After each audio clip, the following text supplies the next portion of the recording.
I'm doing a 60-minute session for clients. So I'm going to be sharing psychic wisdom and energy healing.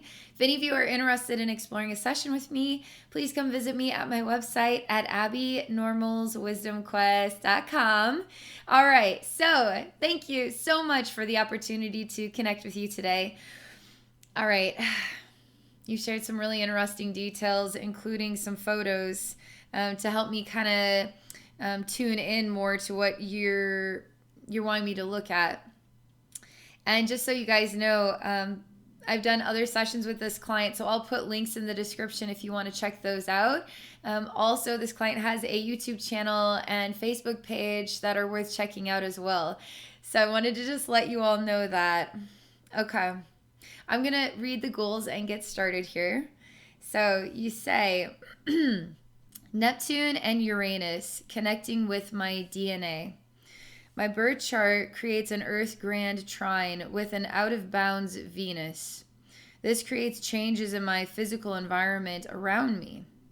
I now pay attention to it like a type of language. And you sent me this quote from Cryon. It says, there's a pipeline to you directly from spirit. The only thing that keeps you from using it is your belief. That's cool. That's way cool. All right, then you say, I meditate with colors and sounds and emotions. I'll be giving a public lecture on the alchemic process of grief and align in your body, mind, spirit. Will you ask my higher self to clarify and bring forth the correct energies for that moment and the group that share that moment with me? It's 88.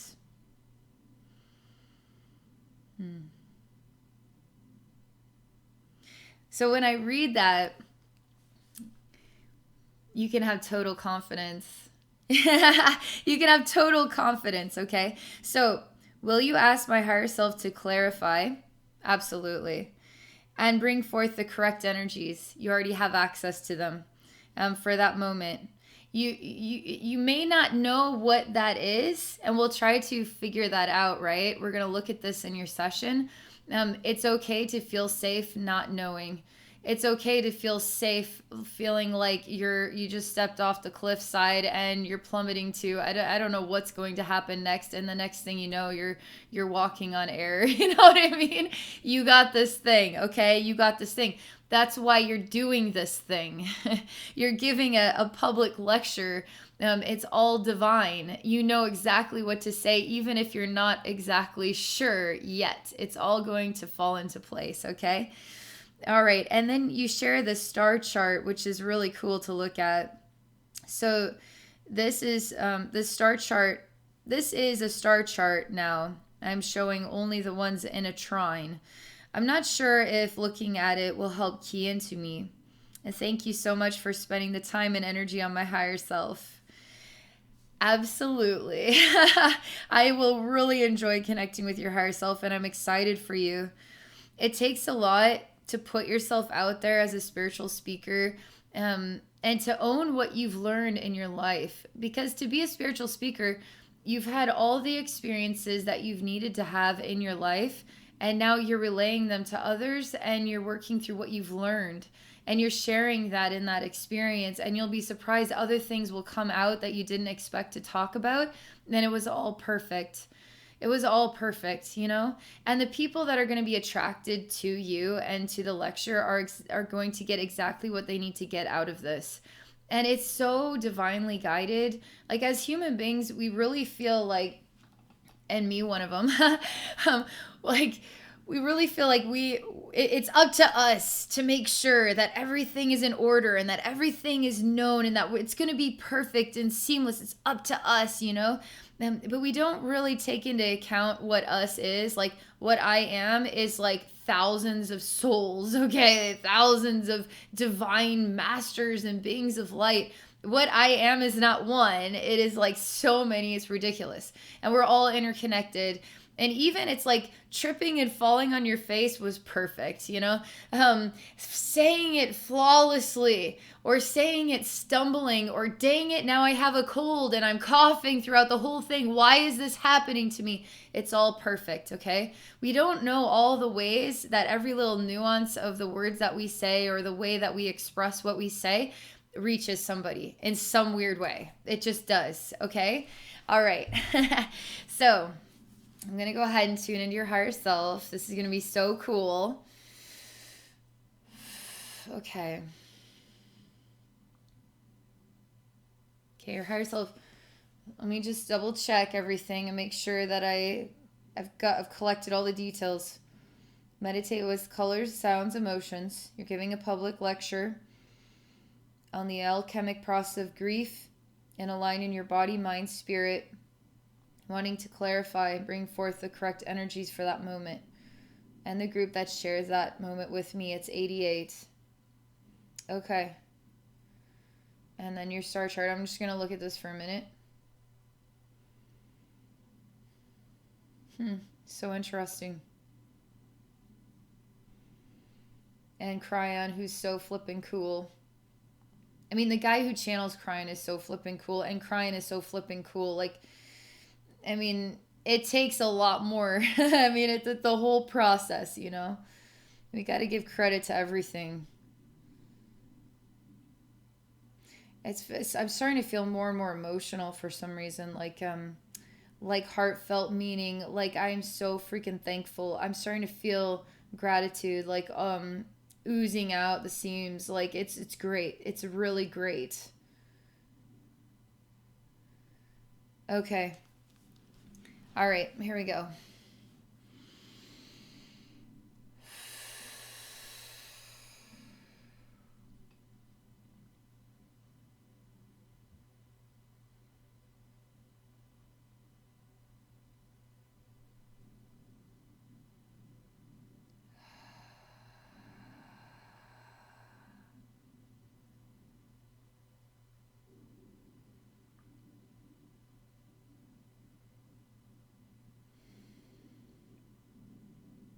This is how we're going to begin, okay? I'm going to have to slow down in order to give this proper justice.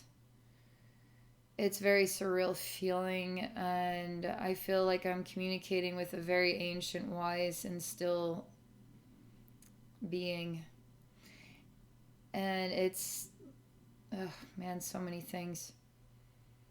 I feel it in the back of my neck, in the back of my head, the lower back of my head. I'm gonna have to time out the flow because I want to describe everything. So at first, I'm feeling all this movement. As I'm tapping in, it's getting very still into silent, and it's dark, okay? There's nothing to see here. However, I am moving forward through the darkness. There's an odd sort of sensation of a hole. It's not bad or anything. It's not like we need to fill in the gap. It's not that kind of hole, like a void or an empty space. It's more like a pathway. Like this hole is like a tunnel, and it has to do with your third eye, but I feel like it has to do with chakras that we aren't familiar with as of yet. And I'm moving into the stillness of being a tree. And I'm a very, very old tree, almost like I am a planet. And the planet's consciousness resides in a single tree as the only thing that exists on this whole planet. It makes me think of the Little Prince. You know, he's like the only thing that exists on this small sphere in the universe until this rose appears, right?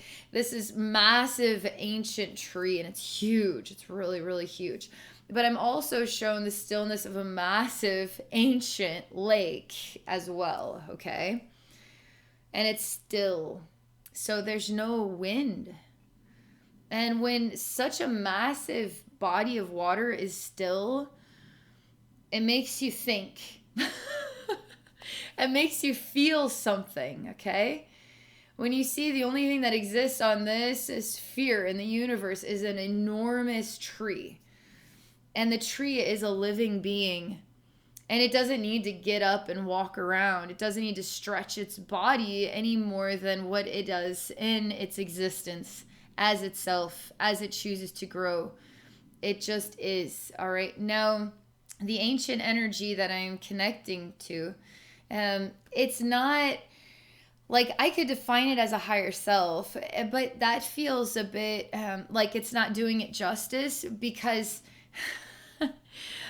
of language, okay? why would we call it a higher self? This being, this living consciousness, would not define itself as a higher self. Okay, it would just define itself as it just is. Like the word be comes to me. Be, to be. Okay, to be. So the word be, but it's funny because it's like a letter B. But to be is really what the vibrationally expresses its existence, defines as be. Okay. Now I mean, it doesn't say it's like male, it's female. So it doesn't really want to define itself as a gender because it really represents both, in my opinion. It has a like silvery long hair and it looks like a man to me with silvery long straight hair. Very young looking face, tan skin. And I can't really pinpoint his dimension because he exists in all dimensions. So he doesn't come from one specific place. Like, I'm from the 13th dimension. No, he's from all dimensions, okay? Just like we are all from all dimensions. We exist in all dimensions because we are part of all things. So you can't say that, oh, I exist on this dimension or that dimension and that makes me so special. No, we all exist in all dimensions. Every single dimension, we will exist in that dimension. We all share all dimensions. We're part of all dimensions. And I feel like words do not give this B justice. I mean, the letter B, like, how am I mean, he prefers it to not make any sense. Like, he's like, okay, because I'm just like, I call you B. I mean, is that your name or is that to be or the letter B? And he says the more that it makes no sense at all, the closer we are to what he's trying to express here.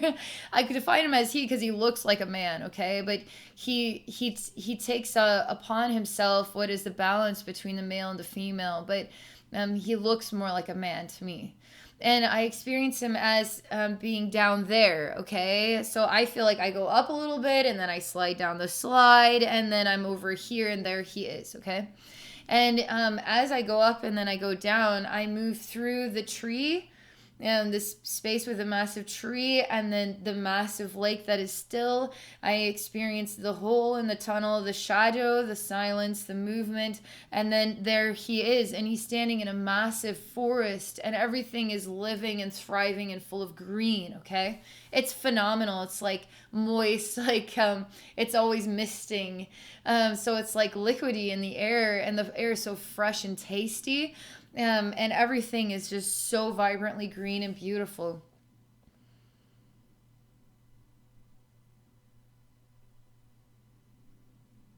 All right, so shoot. Uh...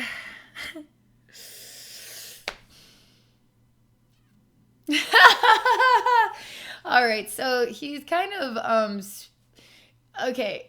Everything that I'm saying now, like record it and then turn it backward, okay? And that's how he's speaking to me. It doesn't Missy Elliott say something like, "You're to flit 'em a flam yakkum." You guys know what I'm talking about. What is that Missy Elliott song? You know, what is she saying? Is it like she says something in forward, but she turns it into backward, and it sounds great? Like it's phenomenal to say whatever that is. Yeah, that's how he's talking to me right now. And it's really great, okay? But I have no idea how to relay that other than to explain to you the dynamics of how he's choosing to speak.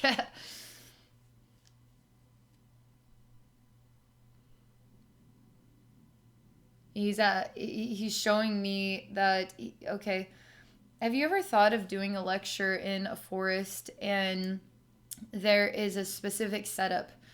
There's specifically, let me see here, one, two, what could be 9 or it could be 12 stones specifically chosen because they have a flatness on the top, but they're set down equidistant. And there's like 3 rows of 4 or, you know, it's something like this. And so the people that are attending will sit on a very specifically, I mean, each stone was specifically chosen for its shape, to be specifically comfortable and part of nature and helping people to feel more connected to nature. But each stone holds a specific consciousness and meaning. So depending, like, you choose the stone that you sit on, and you will receive exactly the vibration that that stone is going to express to you. Some of these stones will have like crystal energies, and some will have other types. So we don't know what we don't know what each stone is actually comprised of, because we didn't crack it open and open it up. But I see this, he's kind of opening up where this is like a perfectly mowed green space. Somehow it's like, but all these massive trees, so it's in like the circle of forest all around. And the sun is never really overwhelming because the trees are so tall that the sun never blinds you. And so everybody is sitting equidistant from each other on these perfectly placed stones. And I see that he's standing here and he is teaching by speaking backward to everybody who comes. Okay?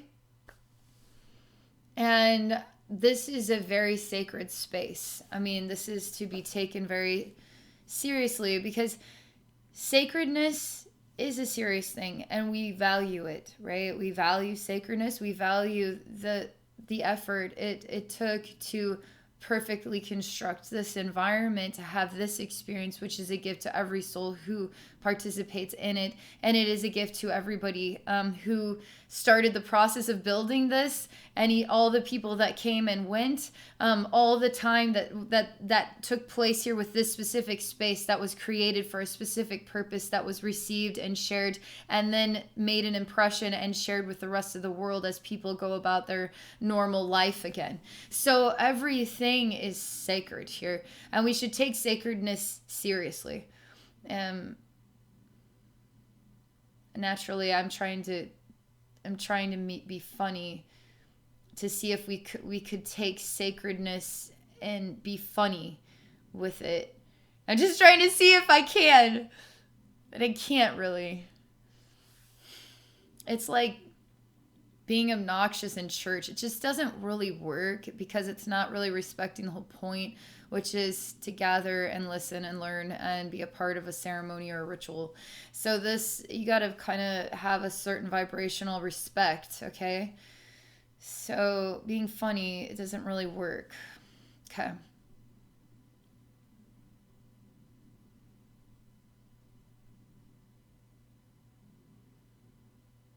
I'm sitting on one of the rocks, and for some reason I'm the very front left rock, and I'm looking at him who is in the center speaking, and time is warped here. I don't understand time here. I don't know how long I've been here for. And I'm starting to get dizzy and tired, and I feel like I'm having a hard time staying awake or paying attention, because there's something in the energy that is altering me. And what's altering me is not what he's saying because I'm paying attention, but because I'm getting lost in the energy, which is exactly what I need to be doing. It's not about what he says, it's about the energy of the space and the influence of the love that is being expressed and shared invisibly, silently, in between the words. It doesn't matter what you say. It's what matters is the energy that is expressed in between the words, and what is expressed in the space and the environment. And all of it will reach each individual person. What is this? There's a massive karate chop. A hand, just like a big hand, okay, just like, yeah, it just like, and it just chops into the scene, okay, and it's angry, and it's just trying to cut this in half with a karate chop, okay, and it's just like trying to cut into the space and cut it in half, chop it in half. And there's a helicopter overhead, and then there's like men on there's like a rope ladder coming down, and they're coming down the rope ladder to infiltrate this sacred space. my guys are like, why are you laughing? I say, because people can have whatever intention they want. You can't break down the gift that we hold in our heart. Even if you kill people, you can't take that away from a soul. It's always going to be there. Like, it's a joke, really. Anybody that's trying to destroy this is really destroying themselves. It's not me that they're reaching. It's them. And it's like an eye roll to me. It's like, what are we trying to prove here? But what he says that this is, he's just kind of, you're from little flam yakkum. He's just like everything backward, but he's very serious in his eyes about it. Okay, he's telling me that part of this is people are releasing, and people are releasing anguish and fear, and sometimes the fear brings upon the effect as though this goodness needs to be destroyed because ego has to transform. And when ego has to transform, it becomes insecure and weak, and its vulnerability sends out signals to attract problems. But really all it is energy that is going to be collected by angelic beings and then used for other purposes, not to create harm, but to help things grow in the universe. So there's going to be a lot of release, and people, okay, all right, this is a good example. So I do journeys on myself, so I do a clearing all the time, and sometimes I'll be exposed to something I didn't expect, and it will throw me for a loop because I'll react to it with negativity, because I have to always be honest about, I can't pretend because I want it to be this way. Well, it's not really that way, so I have to be honest. So if I'm presented with a certain image and I value what that represents, okay? But there's aspects of me that have been defiled by what that represents. So they've become twisted and dark, and now they're attacking the sacredness and the value of what that represents, is literally bringing the pain out of me.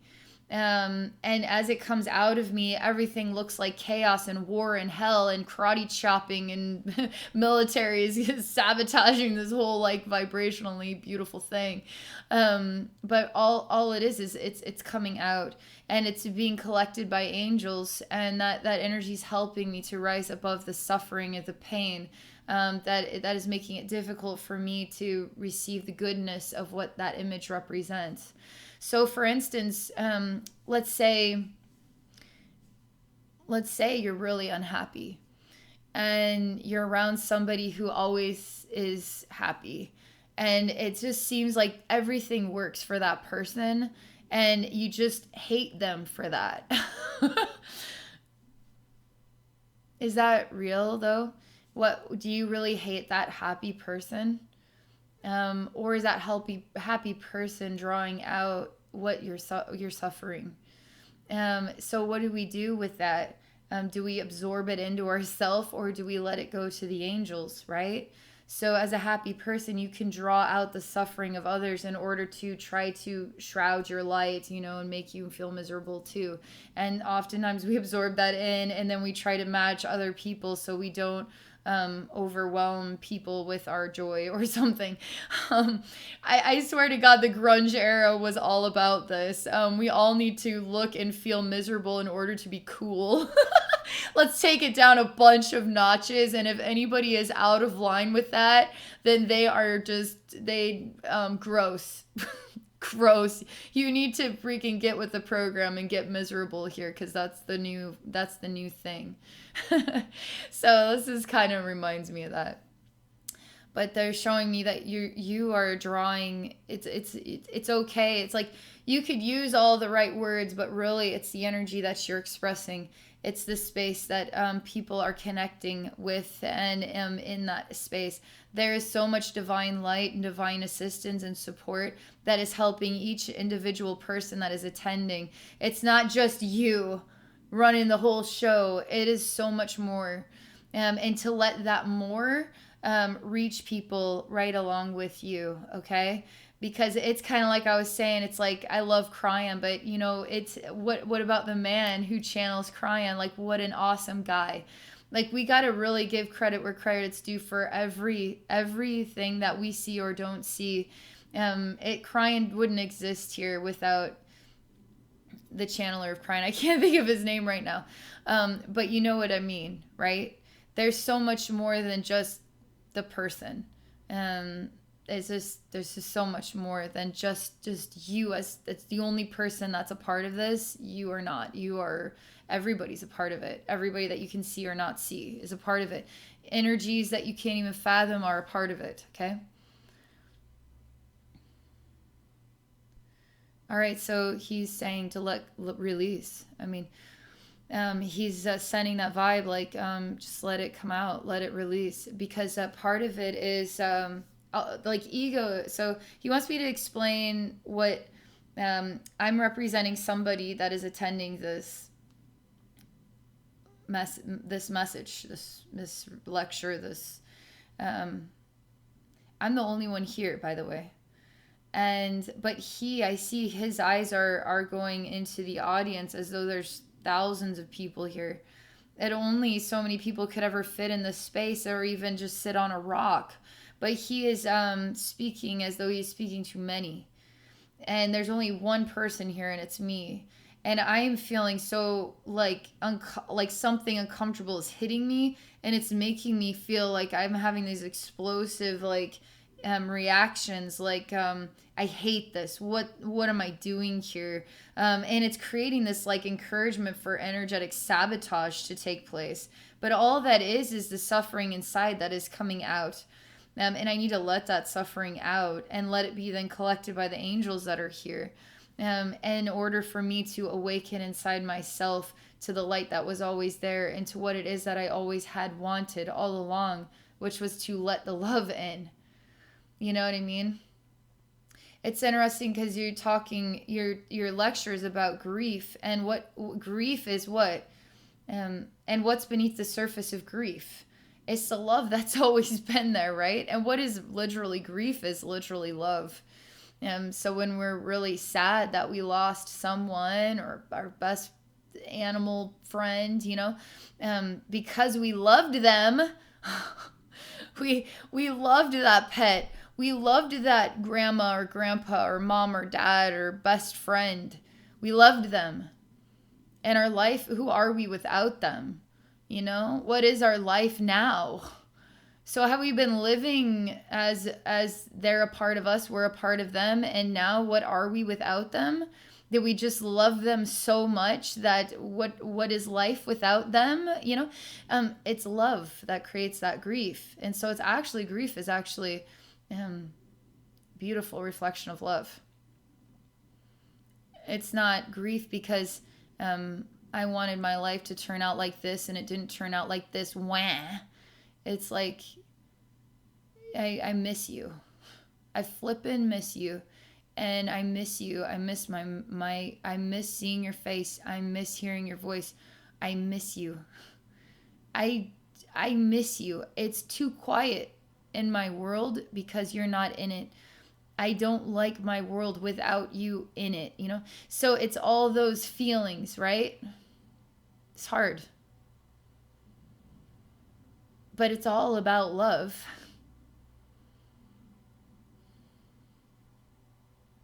And what do you think the lesson in grief is?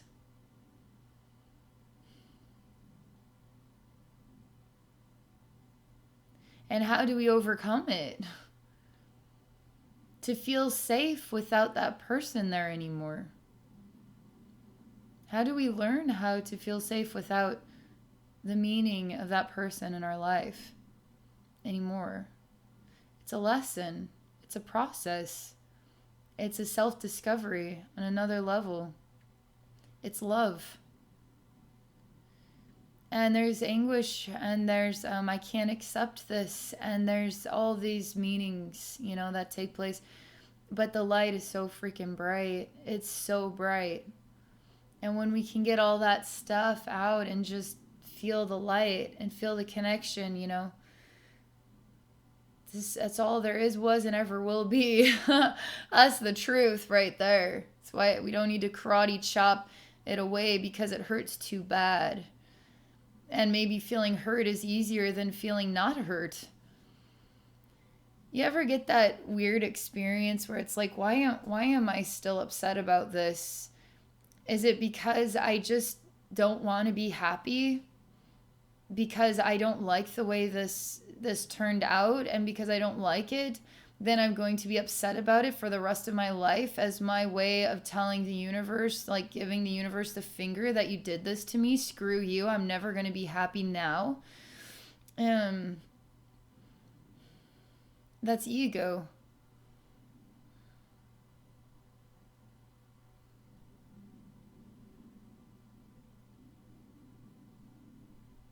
Hmm.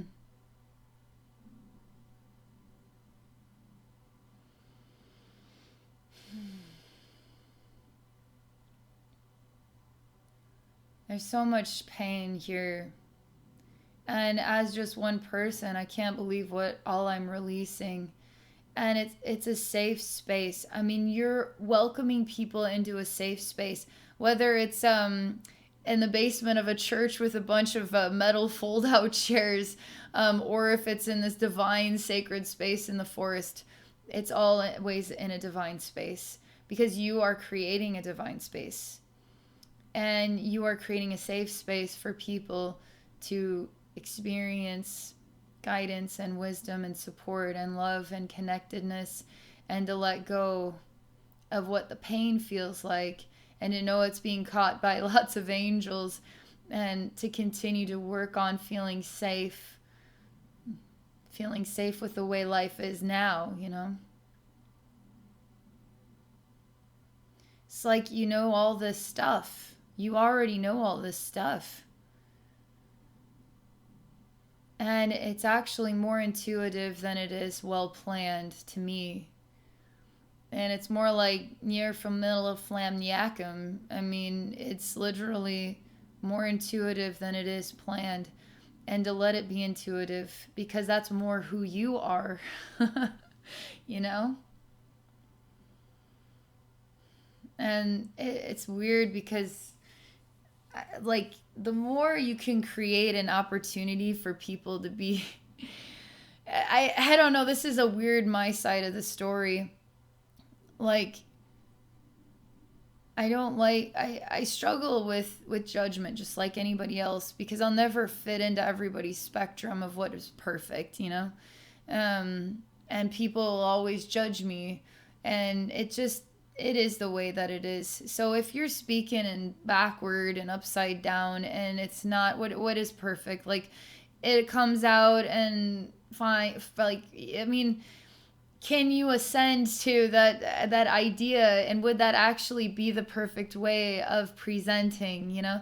And if people are going to say, my god, I went to this weird grief lecture and she talked backward the whole time, and I don't even know why, it was like the worst hour of my life. So you actually are giving that person an opportunity to get over themselves, to overcome their ego. So when you intuitively do it, and you present it in your unique, special way, and you make it fun and childlike, or however you want to do it, and you speak backward, and some people get it and some people don't, it was perfect. It's everything that you needed to share. Okay? And you gave all those souls what they needed. So any aspect of you that's worried about maybe it not coming out right, and then maybe it didn't turn out the way you hoped, it did.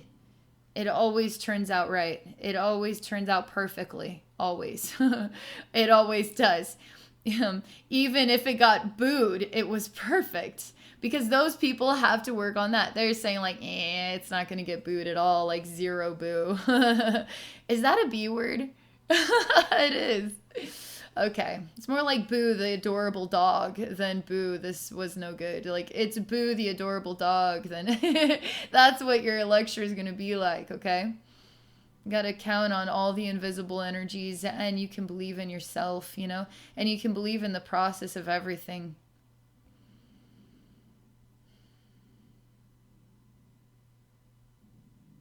Okay. I'm supposed to pay attention to something. I'm not sure what it is. It seems to have something to do with your star charts or astrology or some of the things you were talking about here with that.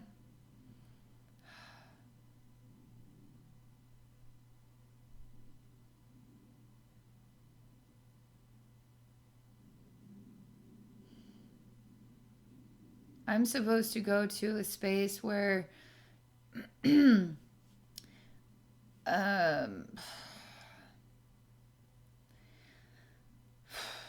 I'm going to call it this, a space where you left your anguish.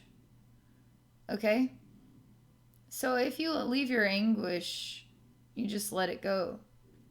And you chose to not carry the anguish with you. There's somehow a part of your soul still in that energy, and I see there's this lump of something in the middle of a forest, and it's where your anguish was left. You left your anguish here. And so I'm supposed to go to this, okay? And somehow it has to do with the stars and what you shared about that. And it's a brownish red color. Oh, whoa, it's okay. I love it, to be honest. Okay, so it's a lump of energy, but it has a face, and the face is always like, like kind of like trying to come through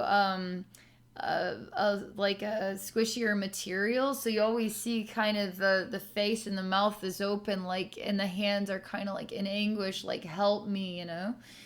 And so that's what it looks like. But when it tries to express sound, it literally just looks like many little tiny stars, little ones, like million tiny little stars are coming out of its mouth. Oh, so this is the next message. We're going to explore this, but it's the message is the silvery haired man is saying it, that you can't leave your anguish aside. You can't set it aside. You can't leave your anguish and just leave it. You just can't like leave it behind. It's an interesting idea, though. I mean, it's one way to move forward with you when you don't want to move forward with anguish. You just say, oh, "I'm done with it. I'm just going to toss it out the window and keep moving forward." It's not. It does. He's saying that you can't leave your anguish aside. It doesn't work that way. So he's got an old truck and he's parked out, like we're in the middle of a forest. So he's just sort of stopped here. It's like Tomb Raider, like they random little villages in the middle of like dense forest, you know. There's no village here. There's just you left your anguish here. So we're in this like old beat up truck and we're coming out to take a look. And I mean, I dress like a Tomb Raider. Like I have the boots and the khaki and the tank top or something, like a braid in my hair or something. I mean, it's like a Tomb Raider moment. I don't know. We've discovered the anguish that you left behind. It's like a treasure in a way. We discovered it. We found what we were looking for. We found it. It's it's uncomfortable, to be honest. We're opening up like it was a sack, and I don't want to look at what's inside of it. It makes me feel scared to look at what's inside because I don't know if I can cope with it, basically. Because anguish is something that's hard to cope with, right? So opening it, and it's a slimy body. It's covered in a black slime, and it's a slimy little body. And I start to puke. And I don't want to look at it. I don't want to see it. I don't want anything to do with it. I'm done with it. I left it here for a reason. But I'm also the Tomb Raider explorer that discovered it. So I'm acting like this wasn't mine to begin with. I found this as some sort of treasure. Simultaneously, I'm looking at it as something I can't cope with, because it is actually my baggage that I let go of, but is also myself that I let go of. I just keep vomiting out. I just keep puking because I can't cope with it. I can't look at it. I can't align with, I can't go back to it. I can't live with it. I can't be it. I don't want it.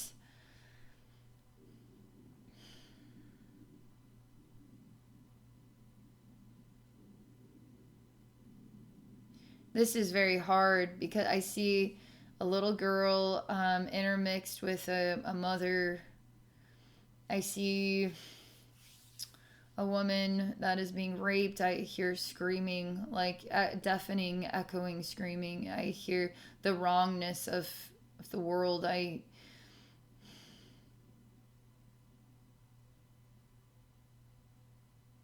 going to choose to not see this as disturbing.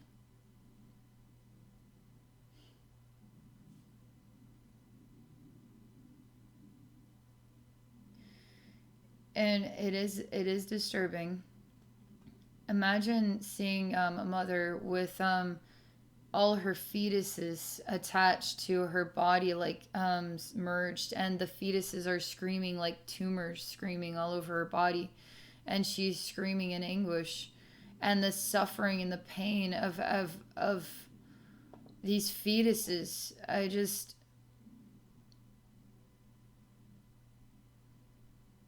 She's becoming deformed and mutated into a freaky looking thing, a gross thing.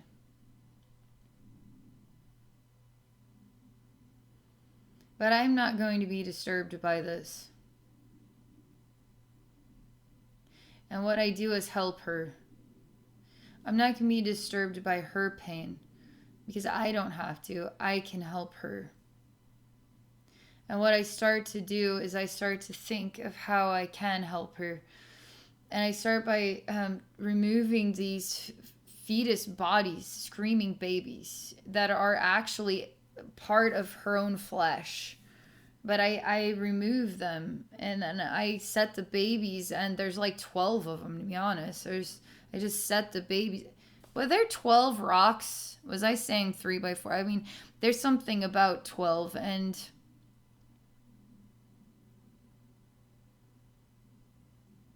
she says, please don't go there. And it has to do with her divine feminine space, okay? And I say, I'm not going to be disturbed by this. I am here to help you, not be disturbed by you. Help you. And some part of your anguish wants me to be too disturbed to help you. Wants me to be like, okay, I'm going to pretend I didn't see that. Something of your anguish wants me to walk away. In a way, you just want to keep your anguish to yourself. And the hardest thing you could do is share it with someone. Because the anguish is gross. Because the anguish is defiling. Because the anguish isn't me. Because the anguish is, intolerable.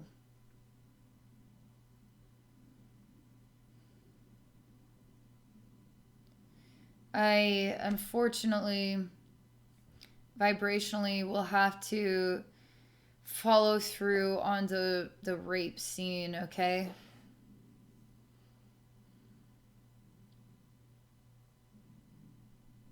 I'm gonna have to possess you, take you away from yourself and what is your sacred self. I'm gonna take your sacred self and I'm going to take it from myself. I'm going to take it away from you because I want it. I want it. And you will give it to me whether you want to or not. You will give it to me. Okay?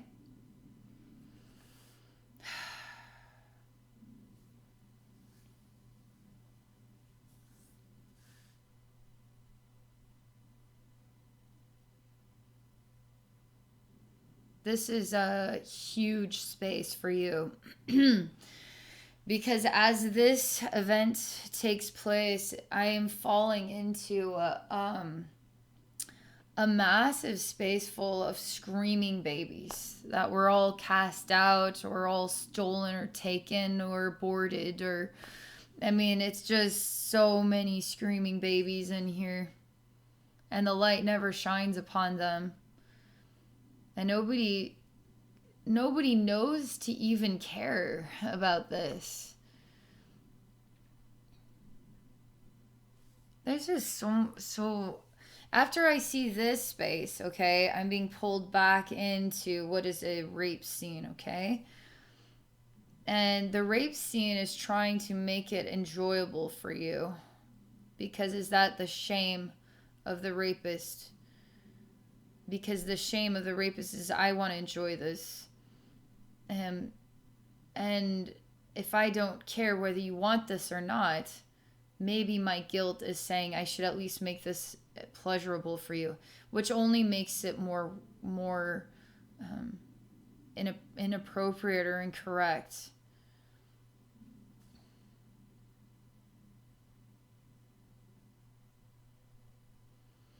And then it's like never stops. Like it like cannot stop the behavior. The rapist cannot stop the behavior, because in a weird way the rapist is trying to in a weird way prove to themselves that it's okay to do this. So they just keep doing it. But there's so much shame and so much guilt and so much inability to restrain oneself, that they become trapped or locked into a cycle of major. This is hard, okay? So we see the rapist as bad, but then the person that's been raped as the victim, okay? Both are victims, all right? So we both need help. Because that cycle that the rapist can't get out of it, that rapist needs help. So that can stop, right? And if they can't love themselves for their own behavior, and then they keep going back to it to try to make it different somehow, and it never changes, that's a problem. Big problem. So if we're going to use judgment to degrade and belittle already the victim of their own insecurities, guilt, and shame, and on, they're already in pain. That's what created it in the first place. You see, the victim, the actual victim, the person that's been raped, needs help too, because their sacredness was taken.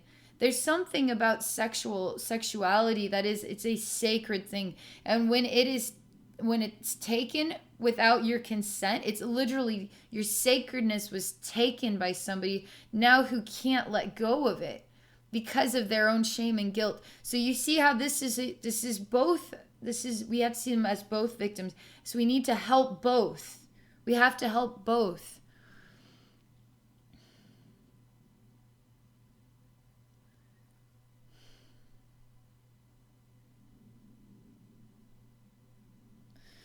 This rapist can't stop. Like, it just can't stop.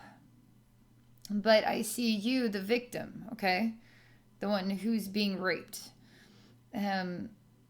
Is trying to understand or interpret, so that as to not to feel in a way sorry for sorry for the rapist, as in for what has inspired them to take those actions, and to not in a way take offense to the action, therefore to gain your sacredness, because you forgive it, basically forgive the event.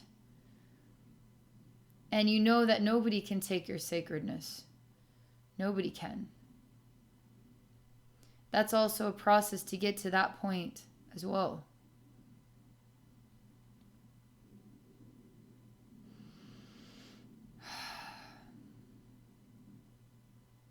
You're feeling a lot better, by the way. You're standing on your own 2 feet, and you're going to look at the many babies. And the rapist is still trying to rape you, okay? But you're not there. So he's raping a ghost. And I see you stand up, and you see many babies, and there's still some attached to you, but it's not, the disturbing energy isn't really there, because you're coming into an inner strength. And you kind of understand that it's weird. Life is weird. People are weird. Events are weird. And they make us weird. And we don't want to be weird. We don't want anything weird to happen in our life. And we want things to just feel good and kosher and like the way they should feel, right? But that's not what really happens in life. It feels gross and contaminated, and it doesn't seem to stop. It just changes its direction, and now it just defiles you in another way, from the north, from the east, from the south, from the west. Like, just keeps defiling. You are the center of the compass of defilement. But how do you gain control so that it's not being done to you anymore? It's them. It's sent back in the direction of the defiler. And you are the being of light. You are the healing tree of the planet. You are the still lake. And maybe there's something of you that they are trying to get inside of themselves, because it is missing in themselves. What is missing in themselves then is something of your sacredness that was perhaps taken from the defiler, some point in all of history that created then the defiler.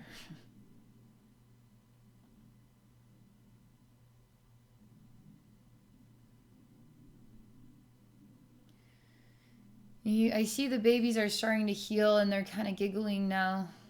I show you this vat of crying babies underground.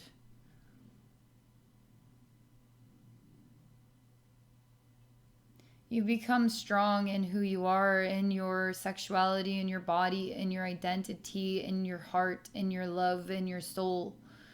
You become strong. And I see what is the anguish and the defilement as disappearing as though it never existed. Even the rapist disappears. Even the additional babies that were screaming still stuck to you disappear. And you just stand as the treasure of who you are. You are worth finding, all right? Tomb Raider is looking for you. You're worth finding.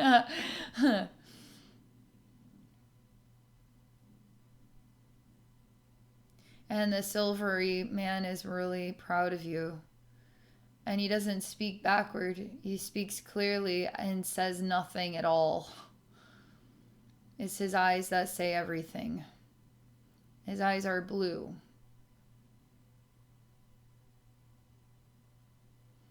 And he loves you.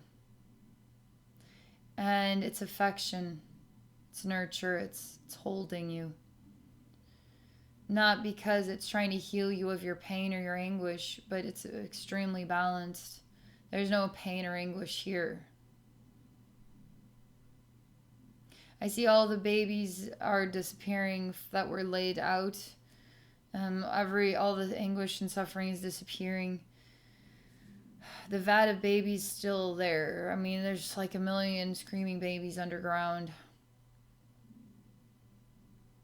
We're still in the forest with the old truck.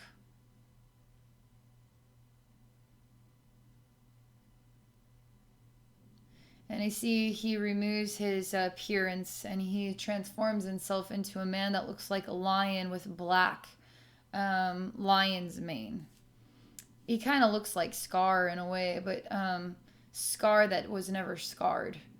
A very handsome Scar that was never full of spite or anger or wanting to hurt anybody. And he's a very handsome lion man. His gorgeous green eyes.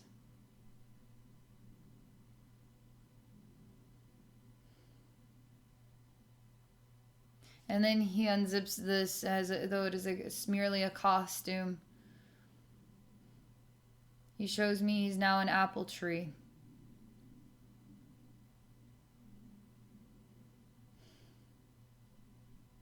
He unzips this and he shows me he is the night sky. He unzips this and he shows me he is you. And I see you looking at yourself. Perfect reflection of who you are. Do you like what you see in yourself?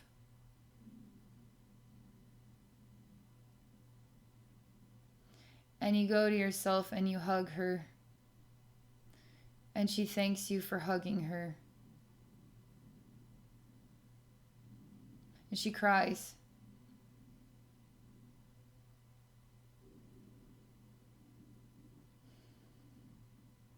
I see you also look like her. You do not cry, but you feel strong in who you are, and you just hold her.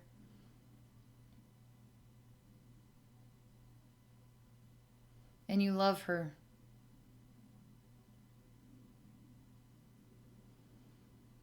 I don't feel any dirt. I hear all the babies stop crying.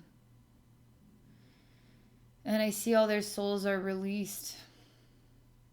Like this major energy comes out of each and every one of these babies, and it's all combined together into a massive energy, and it comes straight out of the planet. It looks kind of like a white smoke, but it is an energy. It's like soul energy. And I see the babies were merely shells, and they just start to become part of the process of the planet, like creating the growth of new plants, and it just heals the soils. It's like the body is food for nature. Your heart feels clean and pure. Your mind feels clean and pure.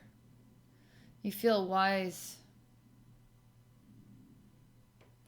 You feel like you know who you are, and you can trust in who you are. You can trust in yourself. You feel loved by yourself.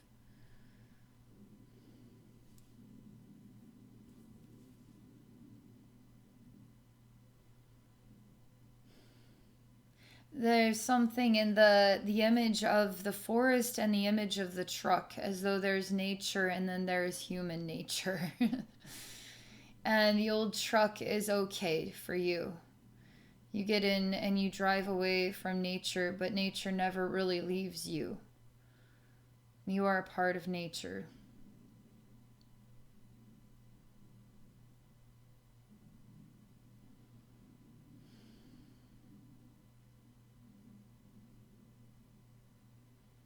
Okay, so what else do we have to share?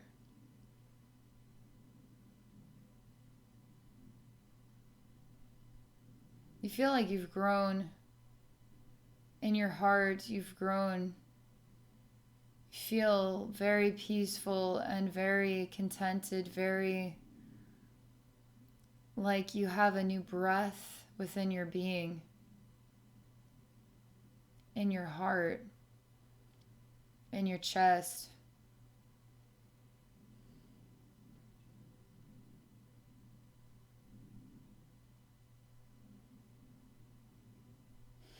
All right, that's what I have to share. That was amazing.